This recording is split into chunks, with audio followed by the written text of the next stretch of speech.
Doctor Priyanka, आप एक और योगा हमें बताइए। वो लोग जो कि सारा दिन ऑफिस में बैठते हैं, उनके लिए जरा चेयर पे बैठे बैठे सिटिंग योगा भी आप बताते चलिए।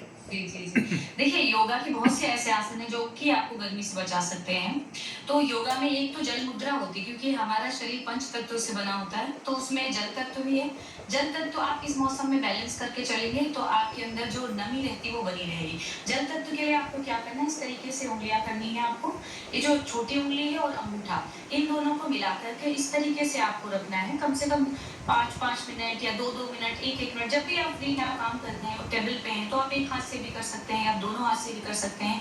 2 मिनट के लिए कर लिया, फ्री हैं। इससे आपकी बॉडी में जल तत्व बैलेंस रहता है, जिससे कि आपके अंदर नमी की कमी नहीं होती है और आप गर्मी के मौसम में बचे रह सकते हैं। इसके साथ-साथ मैं एक चीज़ और बताना चाहूँगी, जैसे आजकल जिनको बहुत ज़्यादा हाई ब्लड प्रेशर रहता है या फिर बहुत ज़्यादा जिनकी बॉडी में हीट रहती है, उनको इस मौसम में बहुत दिक्कत होती है।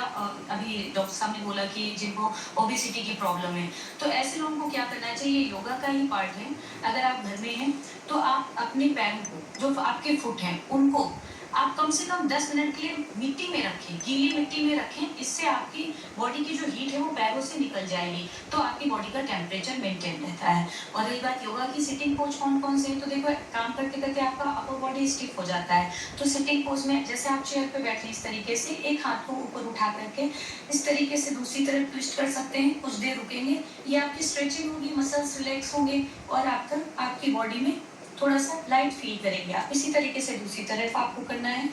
आप कुछ सेकंड के लिए रुक भी सकते हैं, काउंट कर सकते हैं 10 टू 20 टाइम्स और फिर वापस आ सकते हैं। और इसी तरीके से आप बॉडी को ट्विस्ट भी कर सकते हैं लेफ्ट टू राइट, चेयर पे बैठे-बैठे। ये जो ऐसे आसन हैं, जो आप कुर्सी पे बैठे-बैठे आसानी से कर सकते हैं। आप घर पे हैं, ऑफिस में हैं, इससे आपकी बॉडी हल्की भी लगेगी और आप एक्टिव भी महसूस करेंगे। जैसे मैंने प्राणायाम की बात कही, तो जो लोग योगा करते हैं, उनसे मेरी एक रिक्वेस्ट है कि इस सीजन में आप कपालभाति और भस्त्रिका, अग्निसार, ये क्रियाएँ बिल्कुल भी ना करें, क्योंकि ये आपकी बॉडी में हीट बढ़ाती हैं। तो इनसे आप बचें। जैसे कि मैंने पहले बताया, चंद्र भेदन प्राणायाम, अनुलोम-विलोम प्राणायाम, नाड़ी शोधन प्राणायाम, आप इन्हें करें। ये बहुत आसान भी है और आप आसानी से बैठ के कर सकते हैं। ये आपको हीट से बचा कर के रखेंगे। बिल्कुल डॉक्टर गुप्ता,